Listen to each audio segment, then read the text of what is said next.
Hello guys, in this video you're going to watch how I interview several founders that attended the Upstream Festival.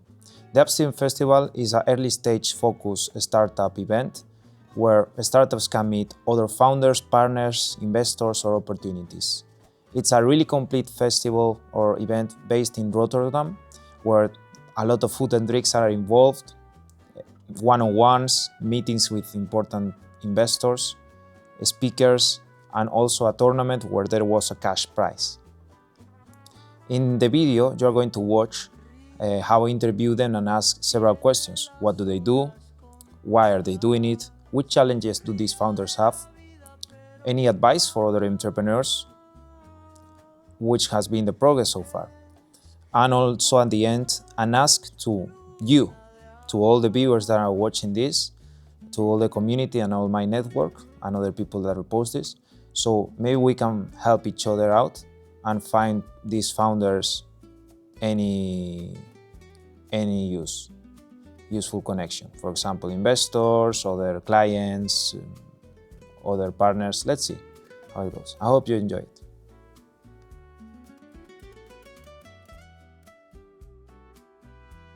Hello, Gayk.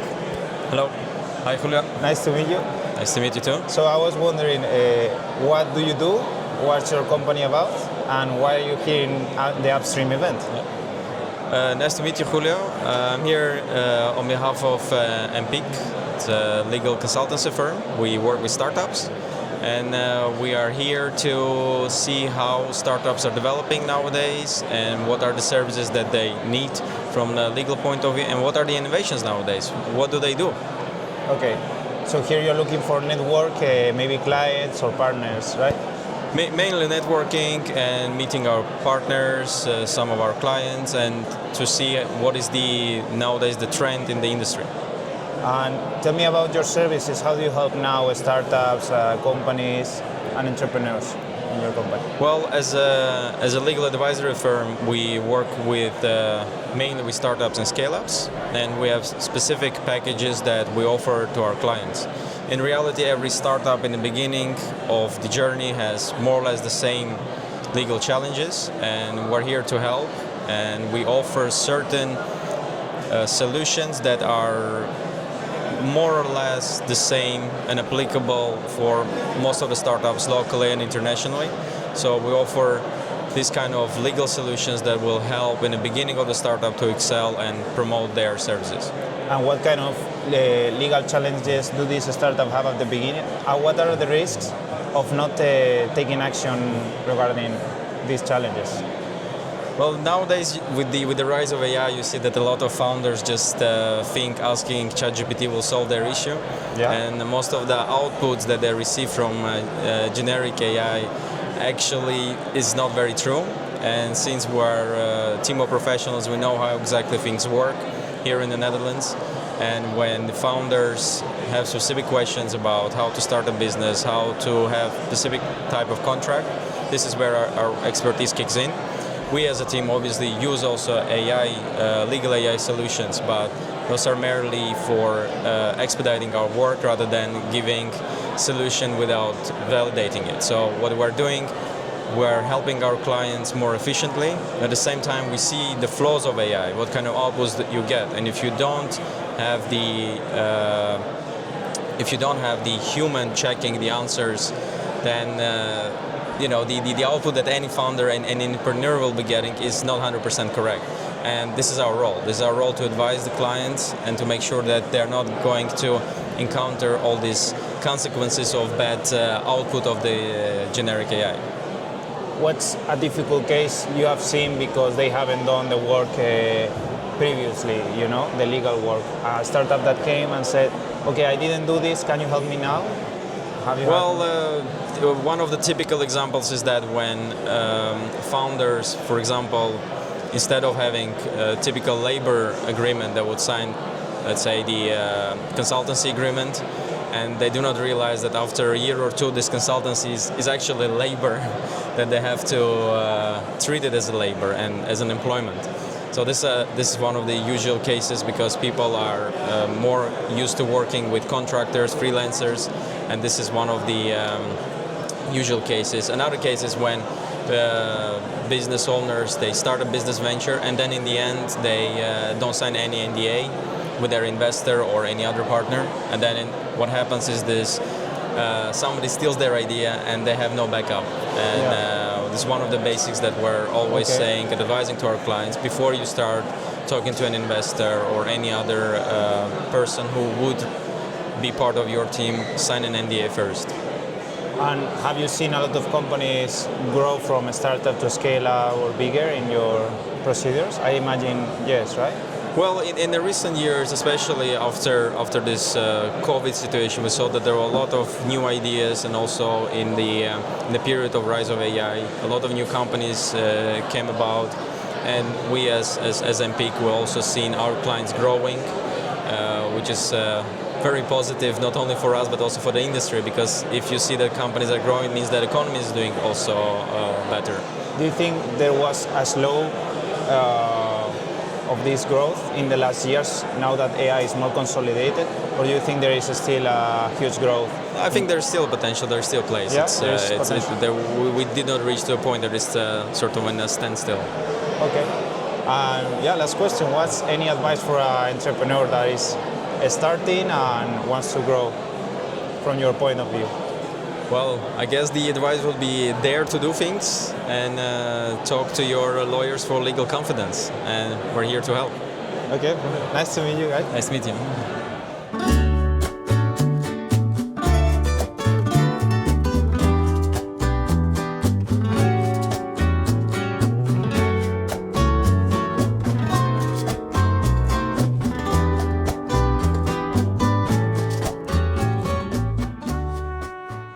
Hello, what's your name? Up. Up? Nice to meet you, Up. Hey. So tell me a bit about yourself. What do you do, and why are you here in this festival? So I've always been in the startup scene, and a couple of years ago I found out that my son had autism, and I was in the learning and education space, and I didn't really feel like that my son was learning pretty well. So I dived into it, how they were learning, how they were doing stuff, and I saw that the techniques they used were scientifically proven, but they were like invented 75 years ago in an age where there was some digital technology. And especially with AI, I was thinking I could do this better. So I built something for my son to help him in his development, and it worked. Then I did it with 9 others. It also worked, and then now I'm doing it with 100 autistic children, and it's an AI that helps children go from development goals to acquiring skills. And that's why I'm here today to talk to investors, fellow entrepreneurs and others on how I can help 1 million autistic children with early intervention development. What are the main differences between an autistic child and a normal or non-autistic child? Yeah, so I think like a 4-year-old naturally learns what an apple is, what a cup is, what the purpose is of a knife and a fork, and you don't need to really explain it to them, or maybe once, and they get it. But for an autistic child, you show them an apple, and it's like they need 50 apples in 50 different contexts before they understand, that's an apple and that's a pear, and that's the purpose of an apple. An apple can be put in a pie, and you have an apple pie, and it can be put in a bar, and you have an apple bar, and it's like they don't connect. I'm eating, it tastes like apple, so it's an apple bar. That's what a neurotypical child would do, but for another, they process information differently. They're very good at other stuff, but these things, they need help. And to do that and create like a path with all the exercises to get there, to learn that skill and master it, and also check if they mastered it, you need something to create that, and that's what I use AI to help to understand that child better than even their parents or a therapist could do. Yeah. Can you put me an example of an exercise that a child can do with your app? Yeah, so for example, in the app you see a talking monkey, and the monkey says, I put the apple in a box. The monkey goes out of the room, and an elephant comes in, takes the monkey out of the box with one, puts it in a box with two, and also goes out in the room. And then you ask the child, where do you think the monkey thinks that it is in? Is it in box 1 or 2? And this is like thinking of perspectives. And but this is like very advanced already. But some children are at the level where they, where you ask them, that's like the totally different perspective. Is give the apple to the monkey, and you also see an elephant. So they have to understand there's an apple, a pear, etc. There are multiple characters, and I need to give it to one of them. But also the difference, give something to me or give something to her. Whose property is it? And those are all the exercises that are made from very simple to very complex in a way that's fun for the child, where they learn it until they completely master it. Okay. Yeah. So it's a gamified way of teaching autism kids. Yeah. And gamified in a way that fits autistic children. Okay. So it's like also research based on a token economy. They're like very motivated for tokens, with all kinds of reinforcers, what they call, things they like and things they find interesting. So one child likes planets, so he sees fun things about planets as a reinforcer, as motivational videos. And the other likes cutting fruit, so he sees that, etc. What's your biggest struggle right now? Clinical validation, so I need to validate this product. Okay. So there are like 200,000 master degree people who treat children with autism, early intervention, and they are not used to this. They have been like working 75 years with almost no technology. And in the last couple of years, they have used technology more for invoicing, data registration, administration, and we need now to do it for the full path, for everything. Yeah.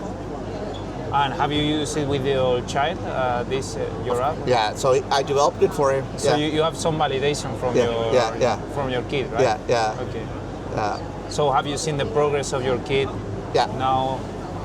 So normally he would there's an assessment scale where we score with points, and normally he would progress like 3 to 5 points every 6 months, and by using this technology he's progressing 10 to 20 points every 6 months now. Nice. So okay. And that's like remarkable for. That's good. That's good that you're doing that for also because of your own personal problem, right, or pain. Exactly. Yeah. Okay. One last question. Any advice for entrepreneurs or for anybody that is in the space?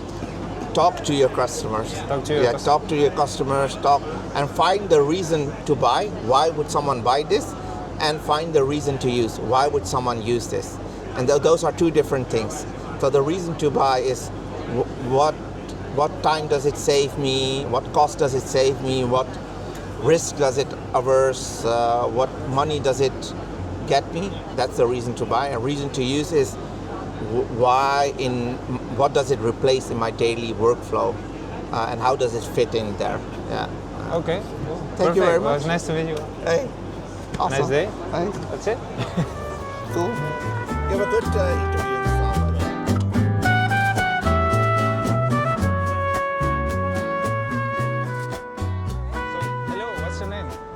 My name is Paula. Paula. And what brings you here? Do you have a startup or what do you do?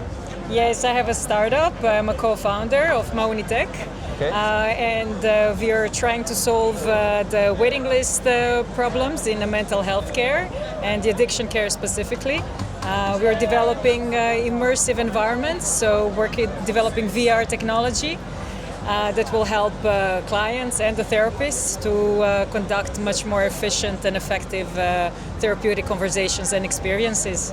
What made you create this solution?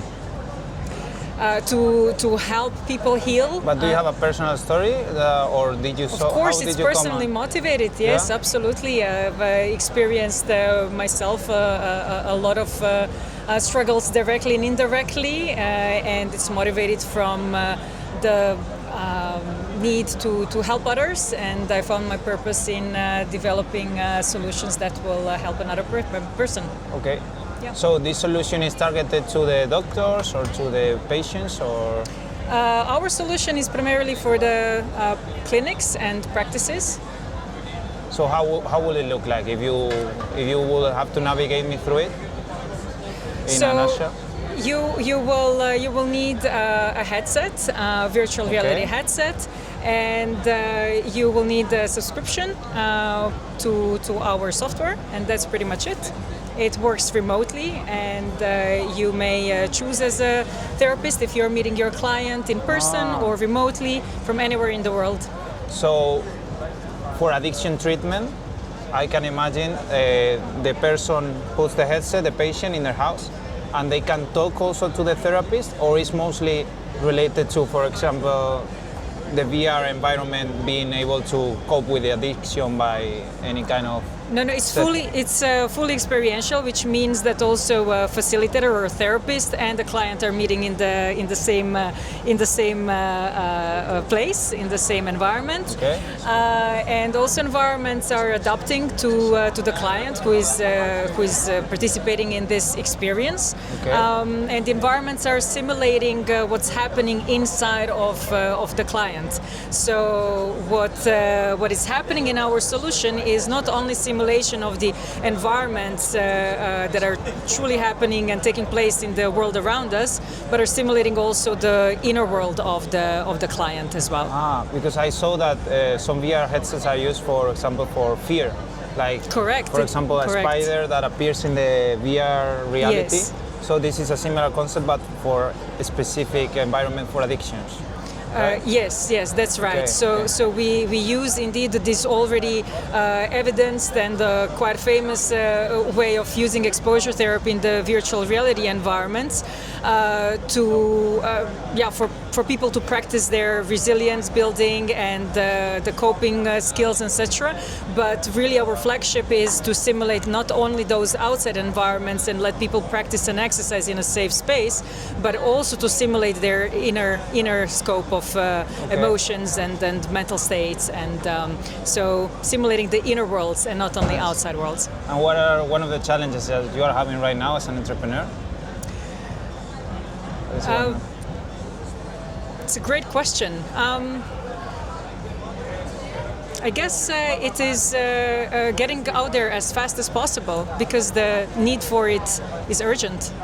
Okay. And any advice that you will give to any other entrepreneur?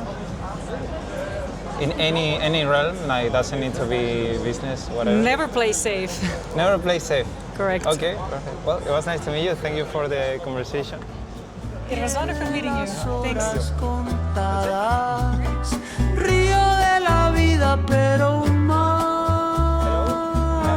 What's your name? Guido. And what's the name of your startup? Well, my name is Guido Brugman and I have a startup, Hydrogenium. Yeah. And we are in the PFAS filtration business. Okay. So what I mean by that is that we make bio-based filter material to clean PFAS out of waterways. PFAS? What's PFAS?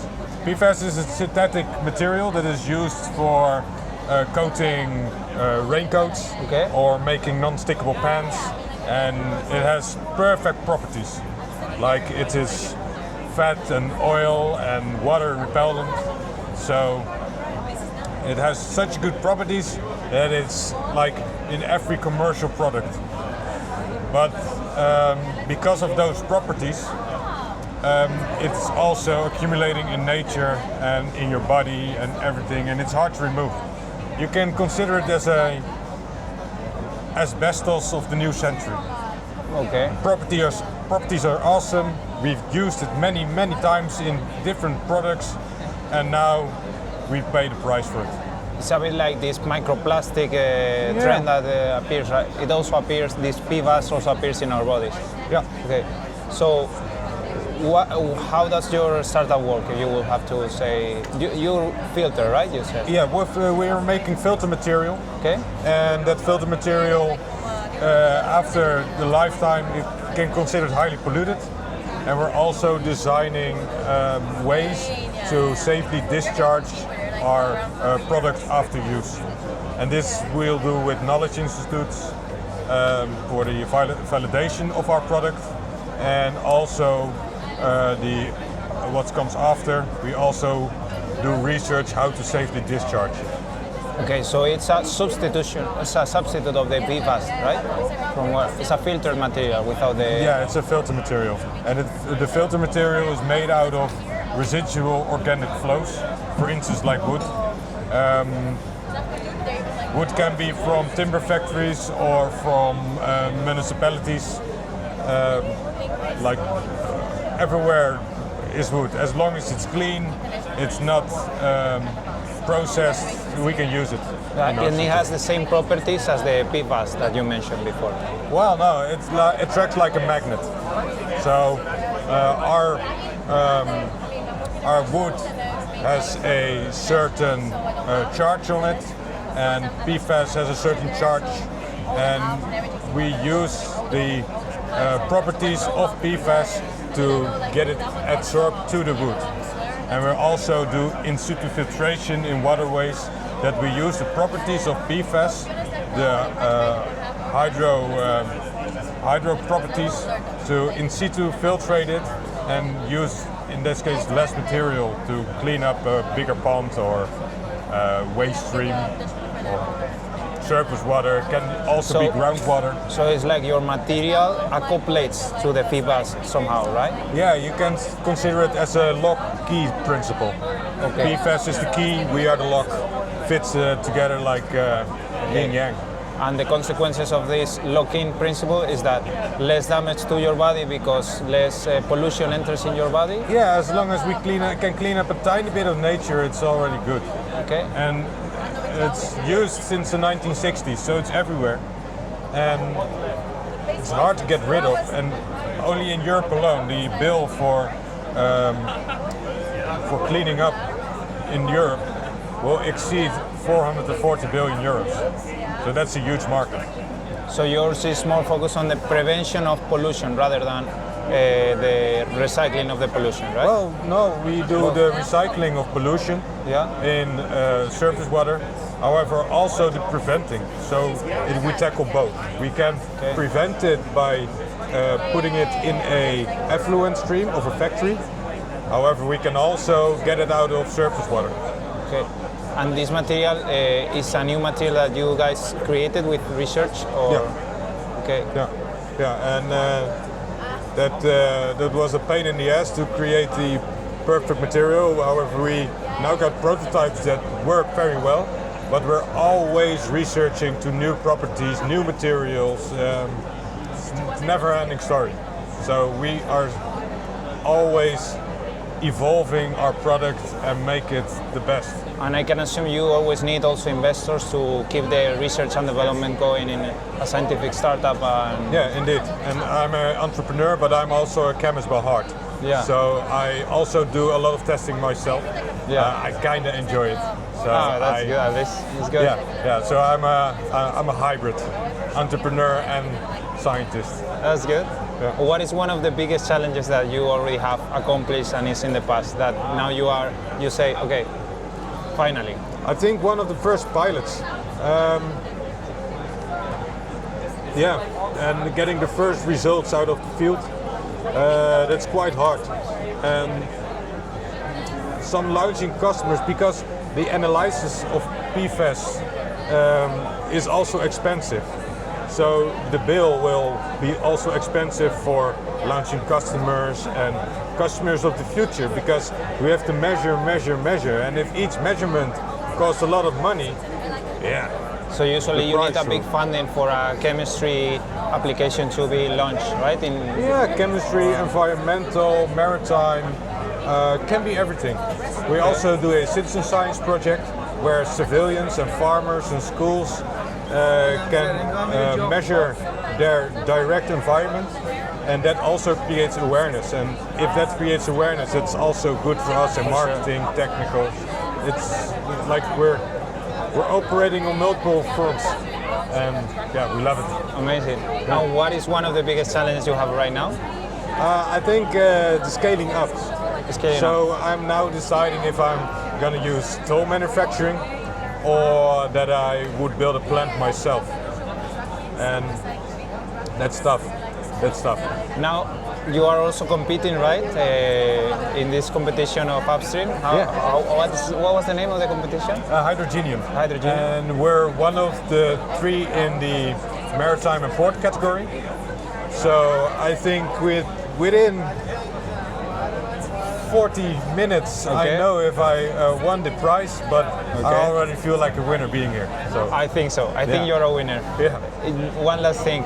Any advice for entrepreneurs that are seeing this, either personal or business? Any advice that you want to say to them? And then I'm going to quote somebody of today. That somebody said, an entrepreneur every day has 3 reasons to quit, but 4 reasons to go on. And that's really what it is. Sometimes it gets such a headache and such a hassle, and you're thinking about why am I doing this? I better go on a payroll and have an easy life without any stress.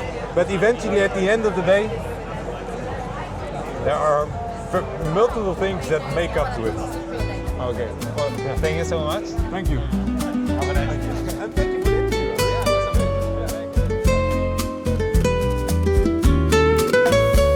Hello. Hello. So, what's your name and what do you do? My name is Corlyn, and I am a former researcher who is helping universities to find promising research and bring it to the real world, so to achieve real-world impact beyond publication. Okay, so how did you get to this problem and to this solution? So, as a former researcher, when I first started, I, like many researchers, thought my work will somehow find its own way to the real world. All I have to do is produce the insights. After academia, I went into the industry and I did a lot of research projects on the industrial side, Horizon Europe and other similar projects. And I just assumed that there it would go a little bit faster, but what I found working in those projects is you're given basically a proposal, you start doing the research, and then only at the evaluation times, typically is that when people start thinking about dissemination and exploitation, which those are words that are used for how are you telling people about your project now and how do you plan to get it to the real world later. Often that comes up right before evaluation, and I just saw that in practice things were going very, very slowly, and I found that really frustrating. So, I thought this can't possibly be the best that we can do, and I think that I'm in a good position to change that. So that's what I'm working on. Okay, so your customer is the university then, right? Yes, university or anybody else that would have a vested interest in finding researchers that are promising and nurturing them towards commercial outcomes. So how will that process with you look like? Right. If I was a researcher. If you're a researcher. Imagine I'm a researcher. Yeah. How would it look like? Well, what I'm imagining is that a technology transfer office that is working with us would send you an email, personalized, that says, hey, I see this research that you're doing, and I've looked into it, and I see that you really are onto something. But there are some typical pitfalls that researchers fall into at this stage that really prevent them from making it to real-world impact. So can I help you to get your research to where it needs to be in order for it to actually make it beyond publication? Okay. Yeah. This technology transfer office, are they private? Do they work with universities? They're part of the university. How does the system work? Can you explain it as for an outsider? Yes. How does it work? This technology transfer office is responsible for basically finding researchers, helping them to, finding researchers with promising research, helping them to get it to the real world. So basically what I'm hoping to help them with. They are already doing it, but one part of their job is also figuring out if a researcher wants to become a founder. Often they don't. So another part of their job is to find out the route to market from there. So often that will mean patenting. And one common pitfall with patenting is that here in Europe, if you make a public disclosure of your invention, before you protect it, you can no longer get a patent. So a big part of their job is getting to researchers before they make those kind of mistakes. Because not having a patent of something that takes a lot of money to develop can actually prevent it from making the impact it's supposed to. So that's generally their job. And their job is to facilitate that whole journey. Okay, so you come there to support them. Yes. From what I understand. Yeah. These technology transfer companies, do they work also with researchers from other universities, or only? No, they're typically part of the university itself. Okay. Yeah. Okay. And what is one of the biggest challenges you have surpassed so far in your journey? That I've surpassed? That it's already past go, yeah. Oh, that's a tough question because it's still a relatively young startup. I guess I am starting to get more traction, so I am getting close to say a pilot. I think getting in to talk to the right people at some of these offices has been difficult. So I think it's just been persistence and really digging into my network to see who I can speak with. Okay. Yeah. And what is one of the challenges that you have now, right now? Oh, well, it's in the same direction. So getting the hesitant ones on board.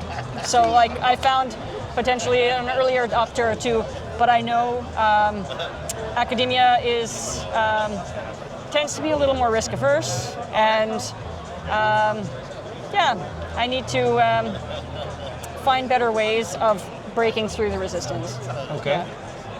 So if you have one advice to give to an entrepreneur that is watching this, what would that be? Either personal or business-wise, any advice? I think one thing for me that I think has been an advantage is that when I get disappointing advice, of course, like I take a moment and like absorb the raw feeling, but I think sometimes that it can be channeled, which I think has actually helped for me. It can be channeled into looking beyond the disappointment to say like, well, what next?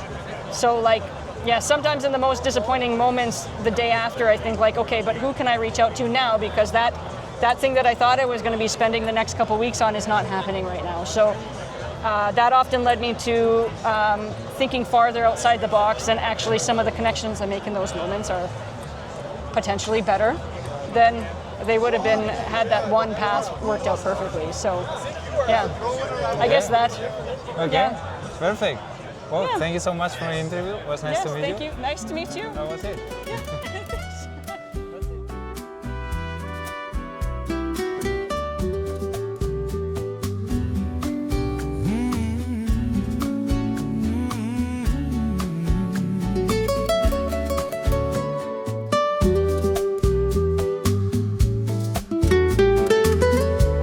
Knowing, what is happening, right, in the product industry that you're building, and from time to time, like, many successful, companies, they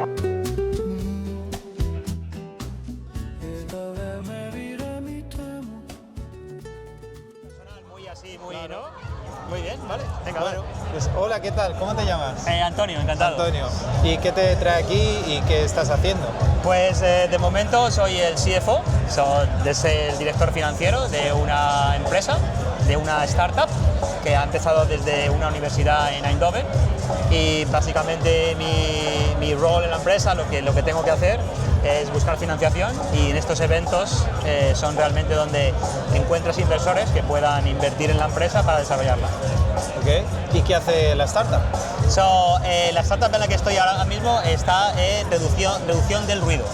Tiene una tecnología que, debido a unos microchannels, unos microcanales, consigue reducir el sonido. Pero mi experiencia en startups viene desde mucho más atrás, partiendo de que he sido, por ejemplo, lo que se llama solopreneur, es decir, una persona sola que tiene ideas, que tiene sueños y que quiere crear una startup, y entonces empieza con una idea y quiere llevarla al mercado y crear una startup. Pues he empezado por ahí, digamos. ¿Y cómo empezaste? ¿Y qué empezaste y cómo empezaste? Porque Bueno, pues, yo también soy solopreneur, okay. y es un camino difícil. Sí, que muy difícil. Bueno, empecé en fitness, es decir, soy una persona que el deporte siempre ha estado conmigo, y entonces he querido hacer algo. Y entonces creé una idea, se llamaba Get Fit B.V.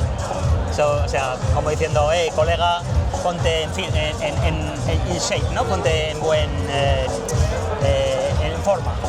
Y entonces, bueno, la idea era que yo entrenaba con un personal trainer en los que se llaman bootcamps, es decir, un grupo de eso. Entonces veía que los personal trainers, por ejemplo, pues la única manera de generar dinero era cuando tú le pagabas, o todos los que hacíamos el workout, le pagábamos cuando hacíamos con él, cuando entrenábamos con él. Pero luego la parte digital, o sea, no lo utilizaban mucho, simplemente era para promoción. Entonces yo digo, bueno, ¿por qué no desde el móvil tú puedes grabar las rutinas que tú haces, puedes coger los vídeos, hacer el cropping, o sea, ponerle música a los vídeos y luego venderlo, todo desde el móvil? Claro. Porque a día de hoy los personal trainers lo único que hacen es que cogen el vídeo, tienen que ir al ordenador, bajarlo, hacer el cropping, poner la música, buscar una plataforma para venderlo. Entonces empezó así la idea, y esa fue mi primera idea como solopreneur. Entonces encontré... ¿Qué año fue?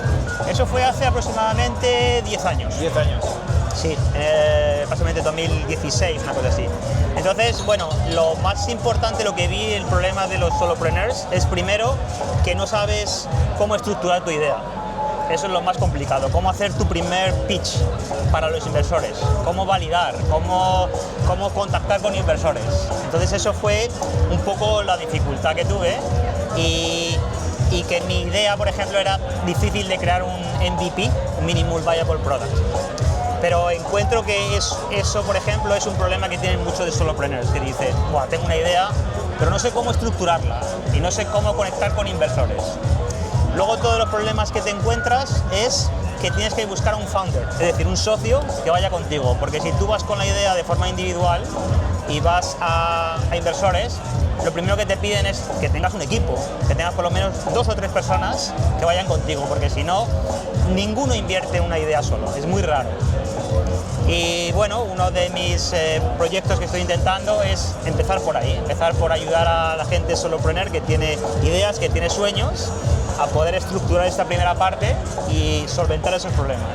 Muy bien. ¿Y hay algo en lo que se deban fijar respecto al tema contable los entrepreneurs? O sea, cuidado con tener menos cash flow de... Ya, no, lo que importa es que se fije eso en el cash flow, y sobre todo cuando vas a ver a un inversor realmente es contestar una simple pregunta, y es, si yo te doy el dinero, ¿qué vas a hacer con este dinero? ¿Cómo lo vas a emplear? ¿Y cuánto tiempo te va a llevar hasta que tú lo utilices? Eso es muy básico y está unido un poco con lo que le llamas el roadmap. Y otra cosa se llama runway. Son dos herramientas o dos formas de pensar y dos formas que tienes que tener muy claras. Primero, ¿cuánto dinero necesitas y hasta dónde te va a llegar? ¿Y qué vas a conseguir con eso? Es decir, si tú dices, bueno, pues yo y mi fundador, somos 2, por ejemplo, necesitamos 100.000 euros para pagarnos algo de dinero a nosotros, pero con eso vamos a desarrollar un software que va a conseguir llegar hasta esto, ir al mercado y probar el mercado y validar el mercado. Entonces dice, perfecto, quiero saber los diferentes steps, los diferentes pasos que tienes que llegar hasta que llegues a ese momento. Cuando llegue ese momento, a lo mejor vas a necesitar más dinero, pero por lo menos esa es la primera fase. Entonces tienen que tener muy claro qué dinero, cuándo lo vas a invertir, cómo vas a utilizar y hasta dónde te llega y qué vas a conseguir con ese dinero. Okay. Son preguntas claves. Okay.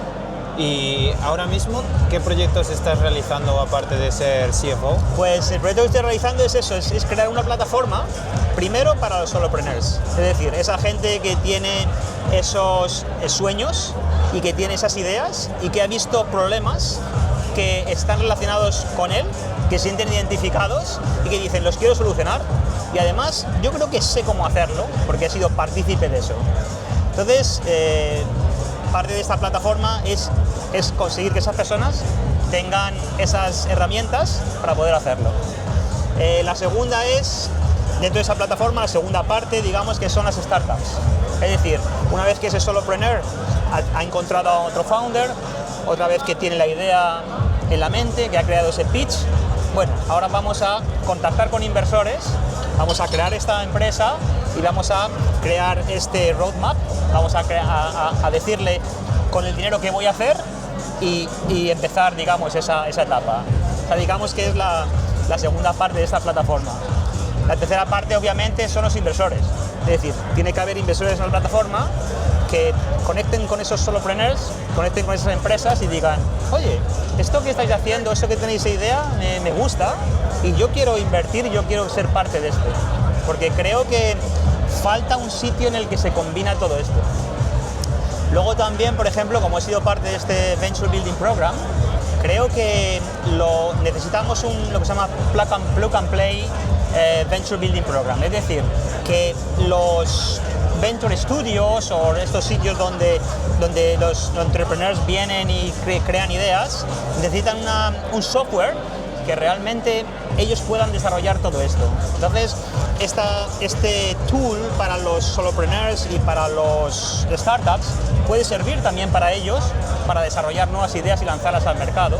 Y por supuesto los inversores se pueden unir ahí y todos juntos crear este ecosistema. O sea, esa es la idea. Qué tal, ¿no? Sí. Y ya las últimas tres preguntas. Sí, perfecto. ¿Cuál es la diferencia de una SME, que además imagino que fue creciendo, con el mundo de startup que tú ves y qué preferencia tienes? Imagino que startups, ¿no? A ver, yo creo que antes le llamábamos SME. Sí. La parte de startup es más, a lo mejor, pensado en el riesgo que se quiere hacer. Es decir, si tú piensas una SME hace 20, 25 años, el camino que llevaba era, bueno, nos juntamos unos cuantos, hacemos una idea y vamos al banco, le pedimos dinero, ponemos dinero a nosotros y empezamos la idea. El mundo de la startup es, digamos, lo mismo, pero con mucho más riesgo, con muchas más posibilidades. El banco solamente es una entidad financiera aparte, pero entonces entran inversores, entran otros players, otra gente que dice, oye, quiero invertir en ti. Entonces, esa transformación es esa actividad, ese riesgo, ese probar que no sale, pues oye, pero antes, claro, una SME decía, ¿cómo que eso de probar y que no salga? Tengo que repagar al banco claro, tienes que dinero. repagarle, ¿no? Al inversor dice, oye, yo tengo un riesgo más grande, por supuesto quiero que salga y quiero que con mi dinero hagas esto, pero si no sale yo entiendo el riesgo que hay. Entonces eso ha conseguido que ha sido mucho más dinámico. O sea, yo cuando trabajé al principio, yo digo que he empezado a trabajar con SMEs, pero realmente parte eran startups, parte era gente que iba a un banco, pedía un dinero y a lo mejor hipotecaba su casa. O sea que... Sí. ¿Un desafío que tengas ahora? Ahora mi desafío es este proyecto que tengo de desarrollar esta plataforma. A ver, ahora mismo soy el CFO de esta empresa y mi desafío para la empresa es conseguir esa financiación para pasar de una startup a un scale-up. Pero mi desafío personal es crear esta plataforma para que...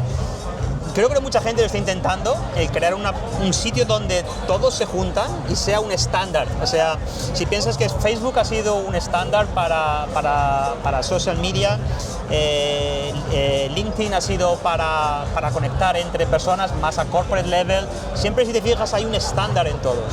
Pero para las startups, digamos que no hay un estándar. La gente se conecta de diferentes maneras, busca tools, busca ayuda en diferentes formas, pero está todo como muy separado y sé que hay gente que lo está intentando, pero todavía no ha habido nadie que ha conseguido eso.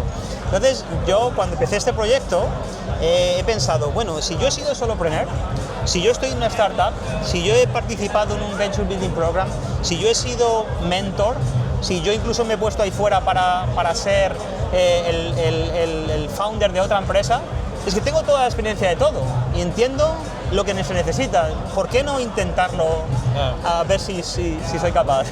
Bueno, pues veremos qué tal, yo creo que sí, ¿eh? Gracias. Y nada, la última pregunta, ¿Sí? un consejo para emprendedores que estén viendo esto. Mi consejo, bueno, que cuando tengamos la plataforma la utilicen, porque seguro que van a tener Claro que sí. van a tener todo lo que necesitan ahí. No, aparte de eso, bueno, hacer conexiones y sobre todo el deseo y que sea algo que realmente le mueva.